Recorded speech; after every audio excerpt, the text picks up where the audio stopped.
Tere päevast!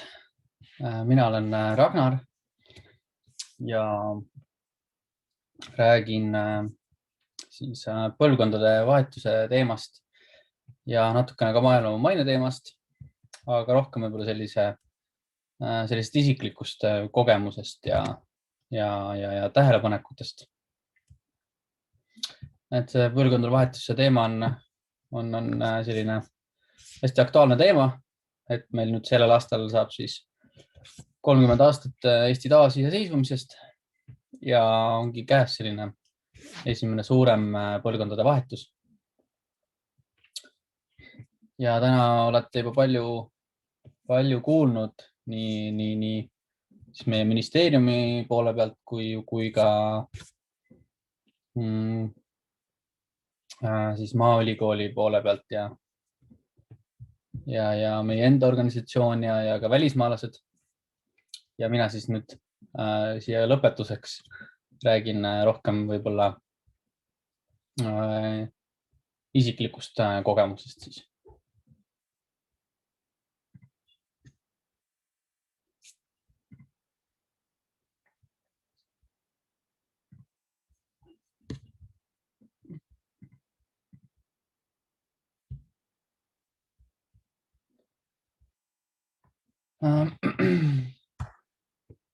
Kõigepealt võib-olla alustangi siis sellest, et kes ma ise olen.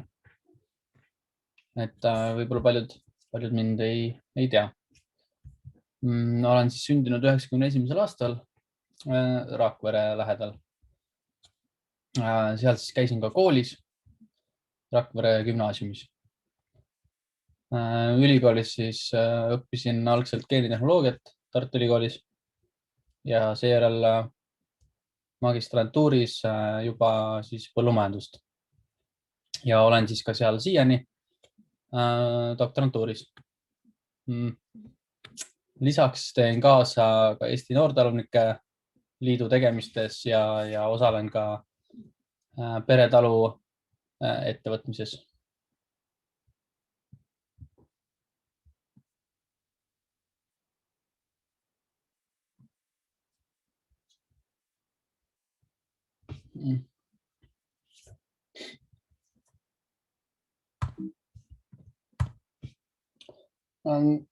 Ja võib natuke sellest, et miks üldse põllumajandus. Miks üldse noored sellesse sektorisse sisenevad või enda vanemate tegemisi jätkavad või üldse peaksid siia sektorisse sisenema.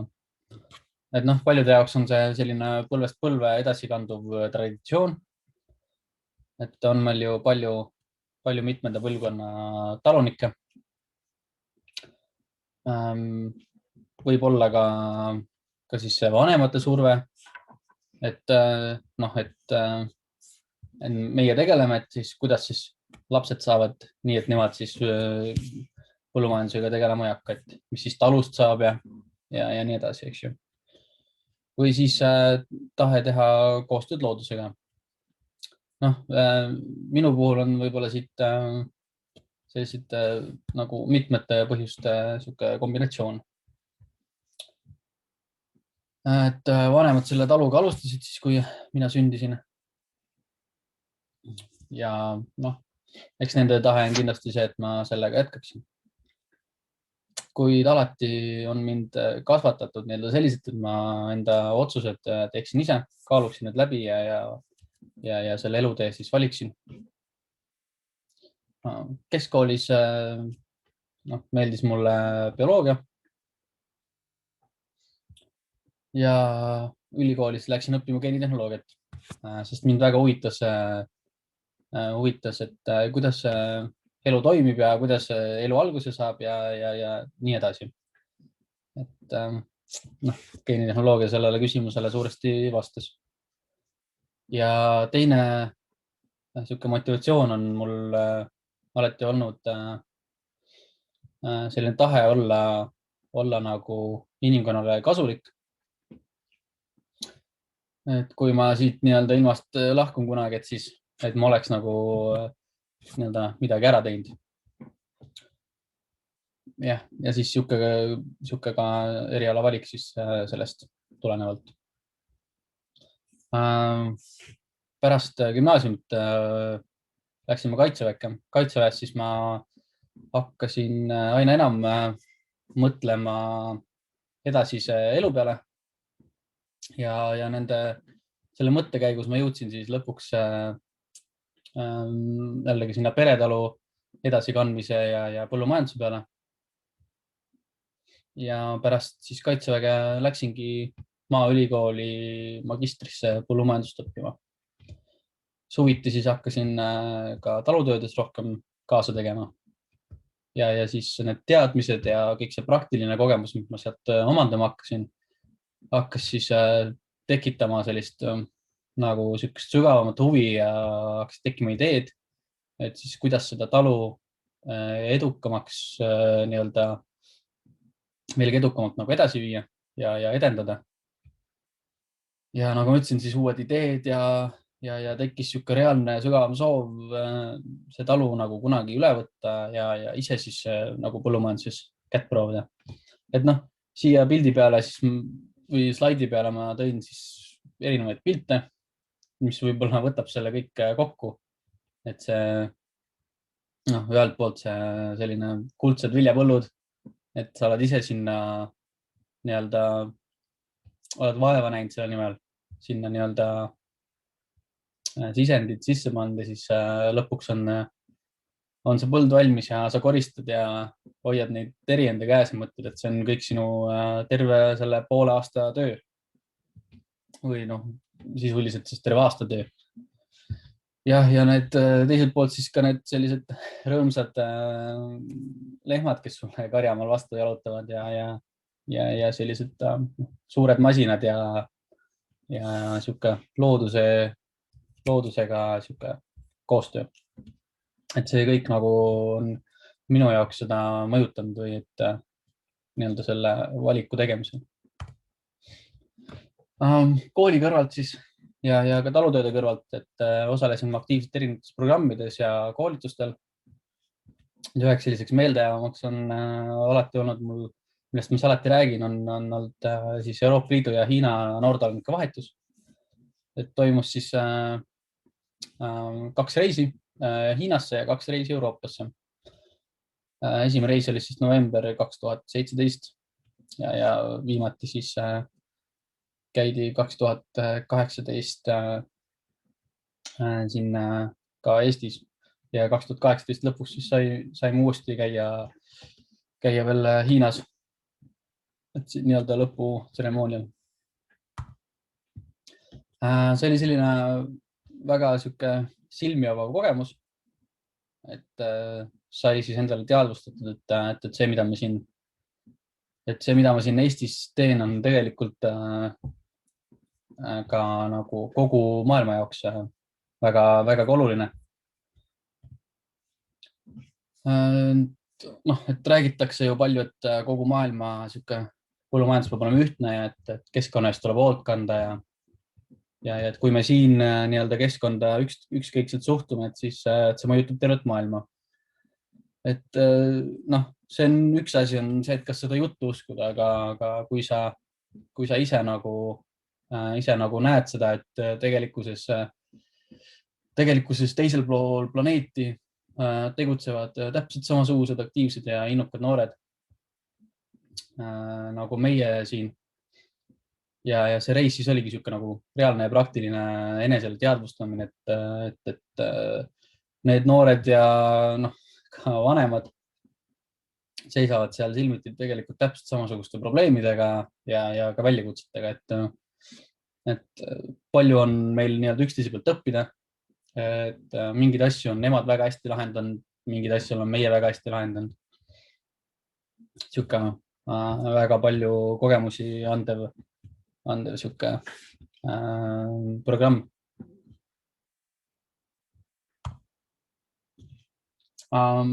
Pereettevõte on meil siis Lääne-Virumaal Rakvere külje all. Umbes 1000 hektarit maad.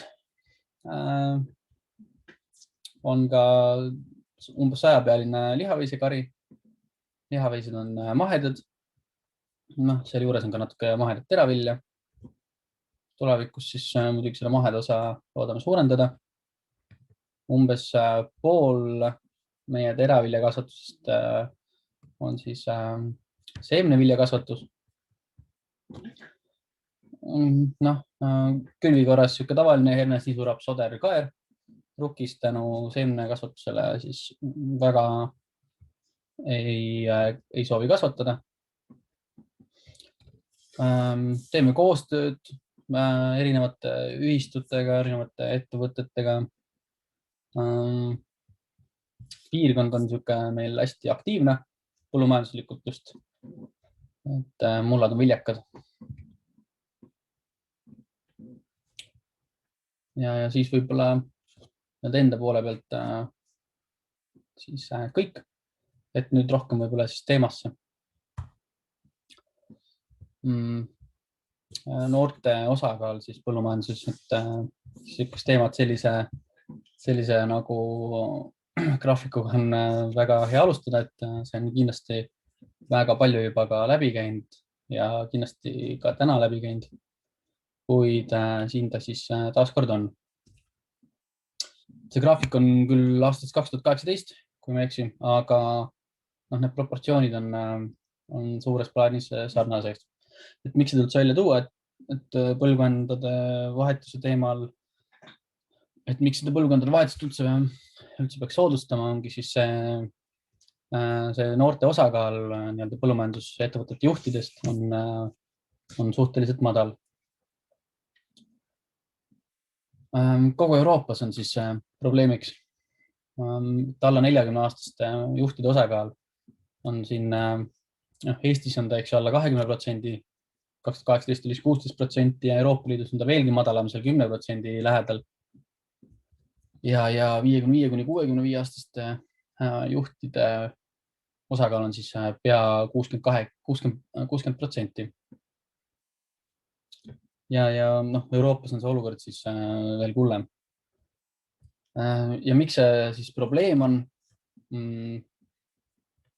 Probleem ongi selles, et kui me võtame selle 55–65-aastaste juhtide kõrge osakaalu, et kui 60% juhtidest on selles vanuses, siis see tähendab seda, et lähima 10 aasta jooksul kõik need talupidajad ju jäävad pensionile ja ju mingi osa juba nendest peakski tegelikult olema. Ja kui need talusid ei ole siis üle anda, ehk see tähendaks seda, et me põlvkondade vahetuse teemadel üldse ei räägiks ega seda ei toetaks, et siis need maapiirkondade nii-öelda, see maaelu siis nii-öelda vaikselt hääbub. Jah, muidugi on see maa kindlasti raisku jääks, et see kindlasti liiguks mõndadele suurtele kooperatiividele või suurtele ettevõtetele. Aga eks me sellest oleme rääkinud ja see on natukene teine teema, et miks see nagu problemaatiline on.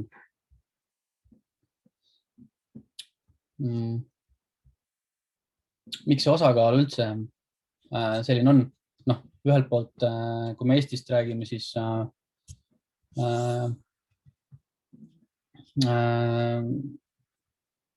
et meil siis nii-öelda taasiseseisvumisest on 30 aastat, eks ju. Et kui nüüd tol ajal need noored alustasid, siis nad ongi nüüdseks jõudnud sinna nii-öelda 60 alla, kus siis võiks hakata nii-öelda neid talusid üle andma ja edasi pärandama. Miks seda veel niimoodi juhtunud ei ole või miks see niimoodi nagu sellise hüppena peaks toimuma? Et sellest suhtest on praegu näha, et ta nüüd iga kell eks ju juhtub ja ta tuleb tõenäoliselt sellise suure hüppena, et see vahetumine nii-öelda. Põllumajandus on selline suhteliselt keeruline sektor, kus tegutseda. Et üheski teises sektoris ei ole ilma poolt põhjustatud nii kõrget riski, kui on põllumajandussektoris. Et nii-öelda olles siis ka selle teaduspoolega natuke kursis, siis tegelikkuses ilm moodustab meil, kui teraviljasektorist rääkida, siis üle poole saagist igal aastal. Ja see on tohutu risk, et väiksed muutused ilmastikus või nii-öelda keskmistes tähendavad siis tegelikult väga suuri muutusi saagis. Teise poole pealt on põllumajandusfinantseeringud väga suured ja selle ühe ühiku pealt tulu teenimine nõuab väga palju tööd ja ka suur roll on kogemustel. Et ühe külje pealt, miks noori nii vähe ongi tõenäoliselt selle tõttu, et noored ei ole julgenud seda vastutust võib-olla endale võtta ja vanemad siis ei ole julgenud seda vastutusse edasi anda. Noorte jaoks kindlasti väga tähtis ka sissetulek ja põllumajandussektori palgatase paraku on madalam kui mujal. Ja siis see võib-olla tulebki kõigest sellest eelnevast, aga probleemiks ongi noorte vähene huvi, arvan. Kui nüüd need võimalikud negatiivsed põhjused välja arvata ja vaadata hoopis seda, et kui palju meil tegelikult igal aastal noori ettevõtjaid maapiirkondadesse juurde tuleb. Ja võtame siinkohal näiteks selle alustava ettevõtja toetuse.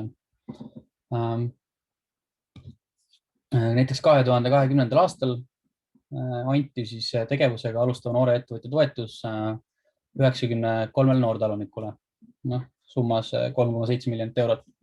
Taotlejaid oli sel aastal kokku 134 ja kui aasta varem vaadata, siis toetuse sai 105 noort ja taotlejaid oli 149, mis näitab seda, et meil tuleb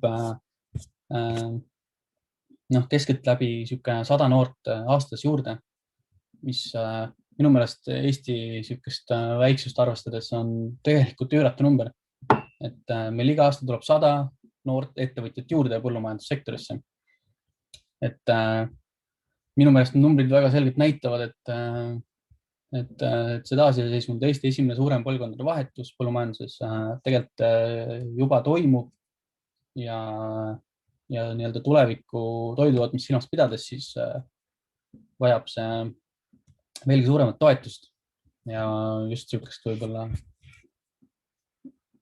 just nõustamist ja sellist.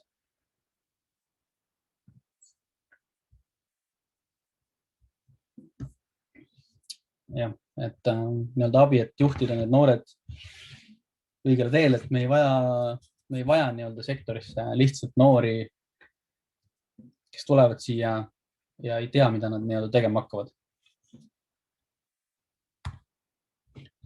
Miks neid noori üldse siis maale vaja on?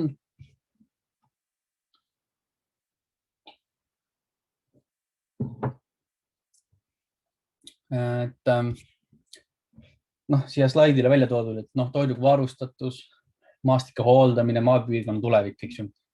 Et miks me ei võiks jätkata seda, mida me oleme siiamaani teinud ja mida me praegu teeme, et miks just need noored sinna maapiirkondadesse peavad minema. Et see siin slaidil välja toodu võib siis suures plaanis toimida ka ilma siis noorteta maal. Kuid kui me hakkame siin rääkima piirkondade traditsioonidest ja sellisest Eesti mõistes just siis Eestile omasest keskkonnast, siis esmajoones on minu meelest just need ohus. Eesti mõistes räägime siis nendest väikestest talupidamistest. Väiksed talupidamised hääbuvad, nende arvelt siis laienevad suurettevõtted, suurtalud, kes võib-olla selle ühe kitsa piirkonna nii-öelda traditsioone väga palju siis ei austa. Aga need noored, kes siis jätkaksid neid peretalusid ja ka uued sisenejad teevad seda kindlasti sama innovaatiliselt, nagu teevad need suured, aga nad teevad seda nagu selle konkreetse piirkonna eripära arvestades ja siis seeläbi ka kohalikku kultuuri ja siis ka siis seda keskkonda ja maastike liigendatust säilitades. Nad hooldavad seda maastikku rakendades sinna väga suurt hoolt, sest konkreetne põld siis või selle konkreetse põllu saak on nende jaoks palju tähtsam kui mõne suure või välisettevõtte jaoks. Ja need noored just tagavadki selle tuleviku ja tagavad tulevikuks kohaliku ja tervisliku ja ka keskkonnasõbralikult siis toodetud toidu varustatuse. Ehk siis kõik sellest, et põlvkondade vahetust peab soodustama, et siis need noored sinna maale läheksid ja et nad tahaksid seal olla ja sinna ka jääda. Et noored innukad talupidajad kindlasti viivad selle innovatsiooni ja investeeringud sinna maapiirkondadesse.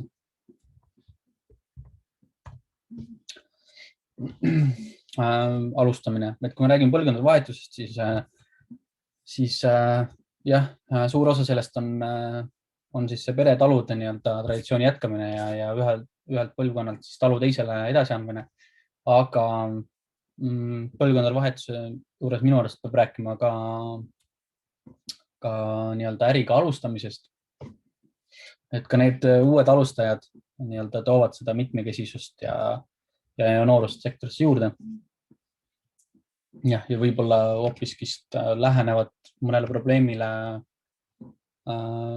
külje alt, mida 20 aastat sektorist tegutsenud inimene ei oskakski näha või mille peale ta ei oskakski tulla. Aga alustamise poole pealt on see veelgi raskem, kui on lihtsalt talu ülevõtmine. Ja see alustamine siis ka kindlasti mõjutab seda, et miks meil noorte juhtide osakaal nii madal on, millest siis eelnevalt juba ka sai räägitud. Põllumajandustootmise alustamine on siis võrreldes teiste sektoritega oluliselt keerulisem. Sest et kui me räägime põllumajandus põhilisest tootmisüksusest, milleks on siis maa, et maad me juurde toota ei saa, see ei ole nagu, et me ehitame lihtsalt, ütleme, ehitame tootmishoone ja kui jääb puudu, siis ehitame juurde. Et maad meil juurde ei teki, on see, mis on. Ja et me peame siis seda omavahel jagama siin kõik. Maapuudus on Eestis üks põhilisi probleeme kindlasti alustamisel ja maapuudus on siis ka Euroopa Liidu noorte poolt number 1 probleemiks välja toodud. Ja maapuudus ongi see siis või siis ligipääs maale on ta siis inglise keelest otse ümber tõlgituna. Et miks siis sektorisse ei taheta siseneda või miks sektorist välja langetakse. Ja maa juurdepääsetavuse all siis mõeldakse eelkõige seda, et ei ole lihtsalt piisavalt finantsvahendeid, et suurte tootjatega maa pärast konkureerida. Ja et seda maa kättesaadavuse all siis on ka see, et seda maad võib-olla lihtsalt ei ole saada. See vaba maa on liiga kaugel või siis ei ole see soovitud tegevuseks sobilik. Osalt selle maapuuduse probleemi tõttu, et kuna seda maad nii vähe on, siis see sunnib siis ettevõtjaid pidevalt rohkem maksma selle maa eest, mis siis tõstab maa hinda. See kallis maa tekitabki siis võib-olla ka mingil määral selle järgmise probleemi, mis on siis finantsvahendite kättesaadavus. Et ühelt poolt ongi siis see, et maa hind kerkib väga kiiresti. Aga kui see ütleme, et maa on juba olemas, siis teiselt poolt on põllumajandusega alustamine väga suuri investeeringuid nõudev ning pangad lihtsalt ei ole motiveeritud värsketele ettevõtetele nii suuri summasid laenama. Ja siin finantsvahendite juures, et miks ta siis need investeeringud nii suured on see, et põllumajandus on selline või põllumajandust kirjeldab selline tehnoloogiatsükkel. Ja see on mingil määral, see sunnib arenema seda sektorit, aga mingil määral on ta ka nii-öelda väga kurnav. Et see tehnoloogiatsükkel tähendab seda, et kui võetakse kasutusele uus tehnoloogia, see siis tavaliselt tähendab, et sul kas toodang suureneb või toote omahind väheneb. See uus tehnoloogia siis omakorda viib turul hinnad alla. Ja kui siis nii-öelda põllumajandustootja tahab ikkagi oma kasumit säilitada või teenistust säilitada, siis tekitab see paraku vajaduse uue tehnoloogia järele.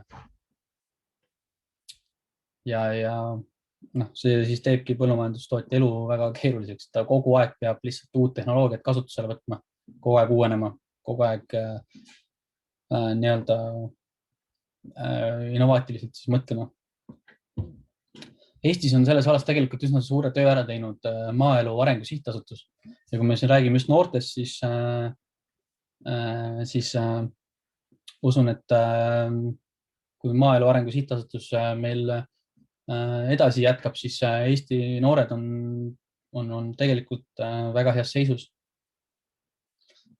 Lisaks on siis ka Euroopa Liidu nii-öelda noortele suunatud toetused, erinevad maksusoodustused, laenusoodustused ja nii edasi. Alustamise juures on, nagu ma siin eelnevalt ka mainisin, on tähtis just see nõustamine ja nõuanne ja nõuandeteenistus. Selle ülesandeks siis on aidata sinna sektorisse sisenemisel ning jagada siis kogemusi, et mida seal uuel talupidajal ei ole, eks ju, et just neid selliseid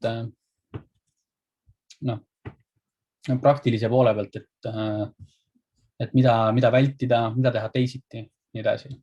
Et see nõuanne ei pea olema just ainult nõuandeteenistus, vaid võib olla ka nii-öelda esindusorganisatsioonide kaudu või teiste kolleegide kaudu.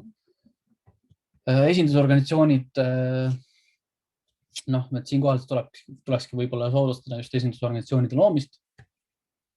Nende eelis on see, et nad lisaks selle nõule saavad pakkuda ka sellist ühtekuuluvustunnet ja motivatsiooni, et mida sellel uuel talupidajal kindlasti väga palju vaja on. Bürokraatia olen siin ka välja toonud, aga Eesti mõistes võib-olla bürokraatia niisuguses positiivses võtmes. Et Eesti bürokraatia on tegelikult nii-öelda oma lihtsuse mõttes väga hea, Eesti on enda selle bürokraatia lihtsuse mõttes väga hea keskkond, kus siis põllumajandusega tegutseda. Euroopa Liidu tasemel on noored seda bürokraatia keerukust väga teravalt välja toonud ja kritiseerinud. Faktor maaelu maine. Alustamist kindlasti mõjutab, eks ju, et see võib-olla ongi kõige fundamentaalsem asi, mis takistab noortele sektorisse siseneda. Maaelu mainet on meil siin Eestis väga palju kritiseeritud, et sektori halb maine ja see siis, et see hoiab siit inimesi eemale ja kritiseerivad tihti seda põllumehed ise.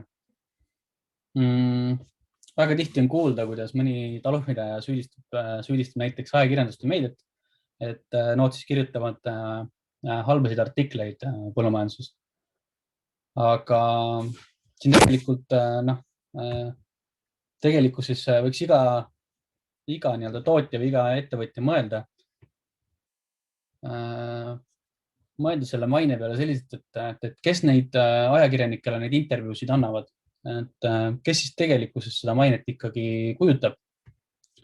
Et võib-olla tasuks igal ühel endal sinna peeglisse vaadata, et peeglisse vaadata ja mõista, et tegelikkuses on see talupidaja ise see, kes seda kuvandit loob, et mitte ajakirjandus. Et sellest et sellest tuleks tegelikult aru saada.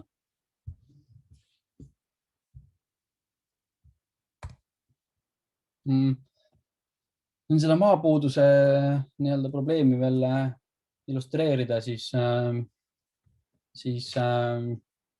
põllumajanduse struktuur Euroopa Liidus. Et tänapäeval on see kuidagi kujunenud selliselt, et väikese osa ettevõtete käes on väga suur osa põllumaast. Ja need suured ettevõtted siis tihti dikteerivadki nii hinda kui ka nii-öelda tootmist, eks ju. Ja noortel või väikestel ettevõtjatel on aina rohkem või aina raskem sinna sektorisse siis siseneda, et kui me räägime, et siin 80% siis põllumajandusettevõtetest, et nende käsutada on siis ainult umbes 14-15% põllumajandusmaast. Et siis probleem on ju siin ilmselge. Nüüd siis talupidamise ülevõtmisest. Siin kohe esimese asjana, et mida olen palju kuulnud, et vanemal põlvkonnal on selline see mentaliteet, et ütleme, et kui noor läheb siis oma nende ideede või mõtetega, et teeme nii, et olen uurinud ja et nii on kasulik ja siis tihti tuleb kohe vastuseks sealt, et me ei saa nii teha, et teeme nii, nagu alati on tehtud ja nagu me oleme alati teinud, et minu meelest on see niisugune takistus, et siis see lause nagu ütleb nii mõndagi meie nii-öelda põllumajanduse tuleviku kohta, et see tundub selline hästi turvaline, kuid tegelikult tähendab see, võiks öelda, et lausa talupidamise lõppu või niisugust üleüldse ettevõtluses, et kui sa ühe koha peale seisma jääd, siis lihtsalt sa langed konkurentsist ja sul ei ole enam ikka pidu.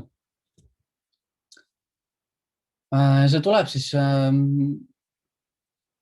sellest, et tihti ei ole vanem põlvkond valmis või nad lihtsalt ei oska uuendustöö kaasa minna või neil ei ole enam jaksu lihtsalt.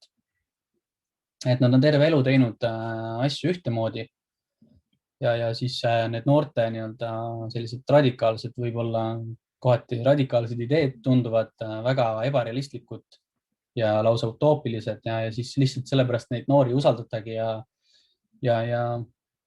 väga kiiresti tulebki see niisugune kaitserefleks, et kuule, kallis poiss, et nii me teha ei saa, teeme ikka nii, nagu alati on tehtud.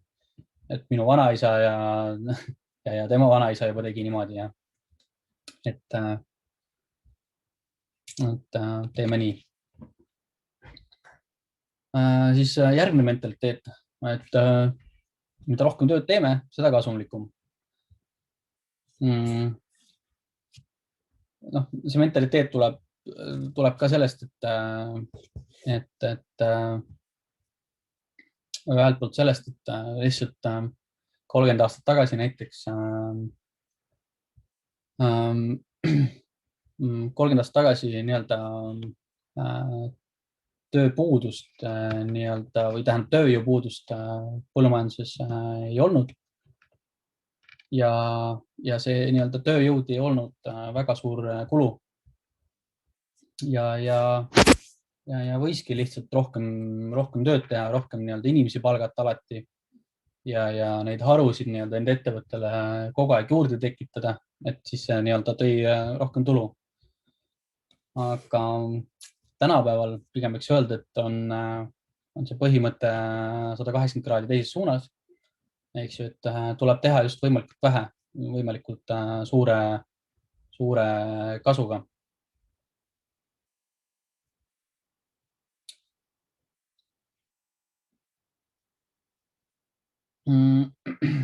Ja see nii-öelda see siis näitabki võib-olla seda sellist põlvkondade vahelist erinevust.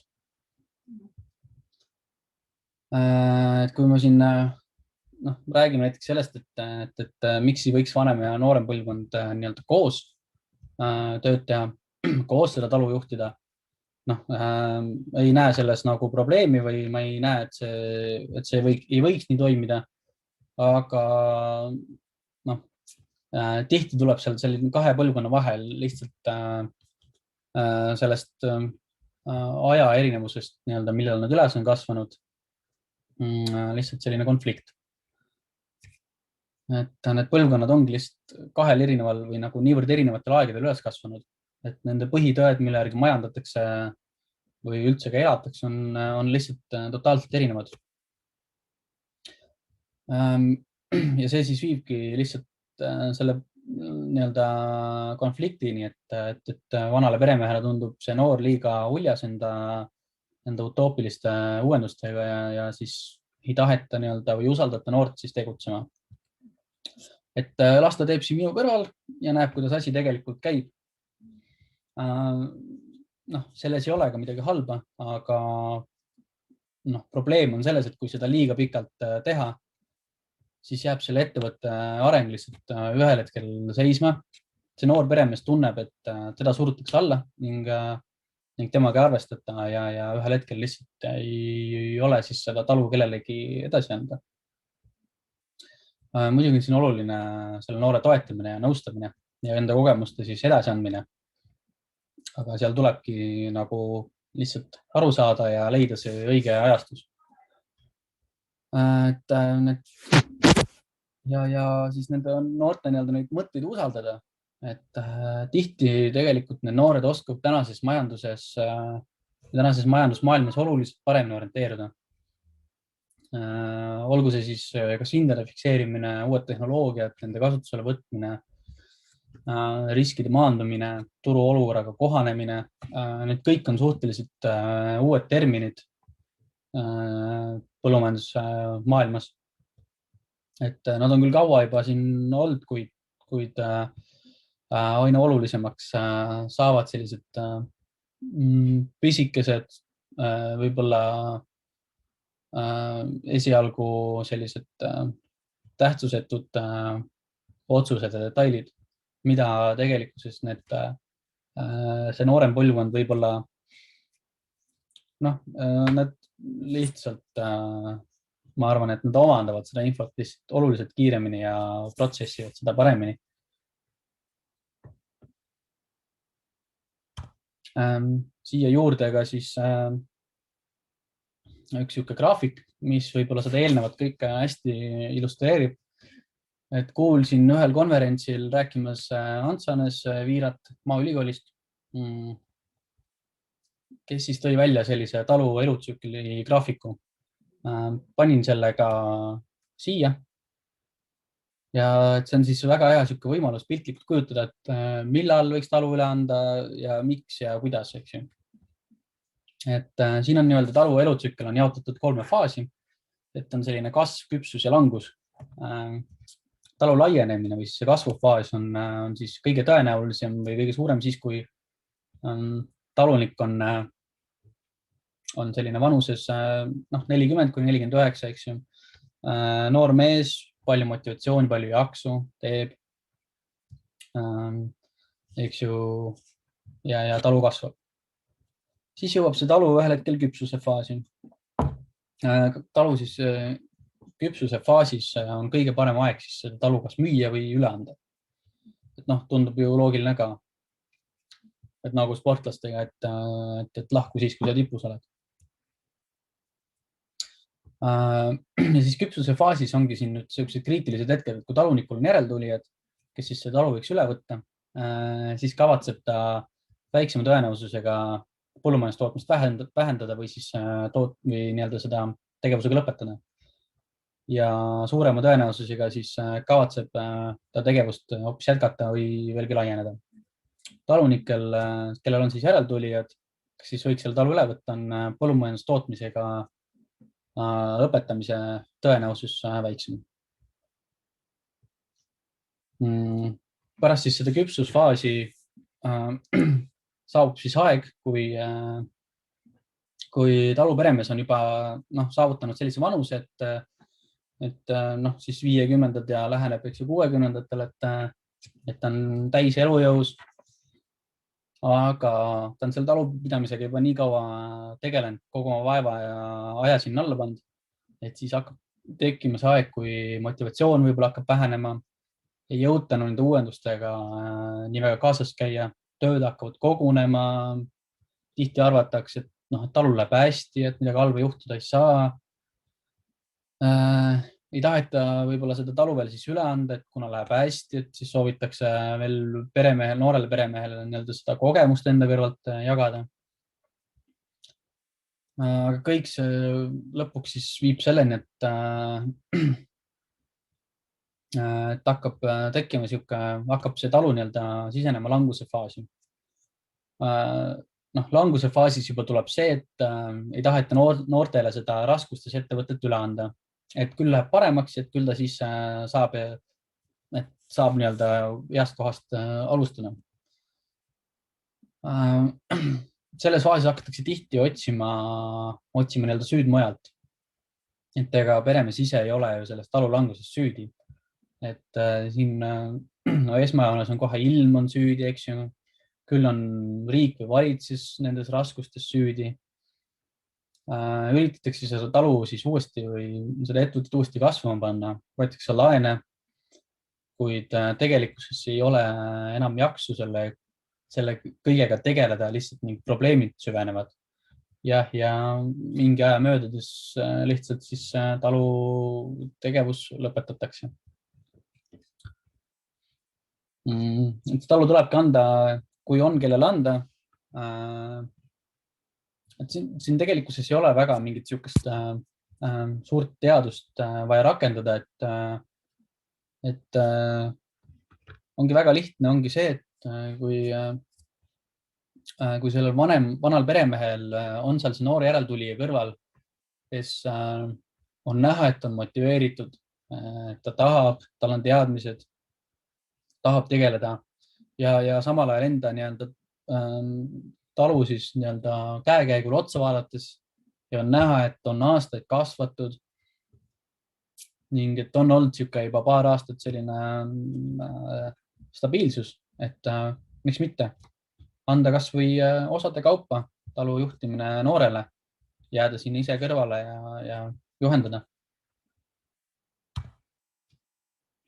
Noh, see, kuidas üle anda, on neid võimalusi ka, et anda ühele järeltulijale, talu tükeldada või pärandajalt siis ka väljaostmine, et kõik variandid aitavad talul ühel või teisel viisil siis edasi kanduda. Ma olen siit jätnud välja selle talu müümise, et täna siis selle konverentsi teemast lähtuvalt pigem räägime pärandamisest. Noh, pärandamise juures on ka mitu varianti. Et kas anda see talu siis ühele järeltulijale, ühele selle noorperemehele, kes on siis või tütrele, kes on siis huvitatud, või siis tükeldada see talu või see ettevõte nii, et kõik järeltulijad saavad siis kas osa sellest talust või siis jagatakse siis kasumit, et üks majandab ja kõik siis saavad mingi osa kasumist. Ja kui ma näiteks nüüd ei eksi, siis näiteks Sloveenias ei saagi üldse ettevõtet tükeldada, vaid see tulebki, terve talu tuleb siis anda ühele järeltulijale, mis suuresti selle nii-öelda talu jagamisel tekkida võivad tülid lahendab.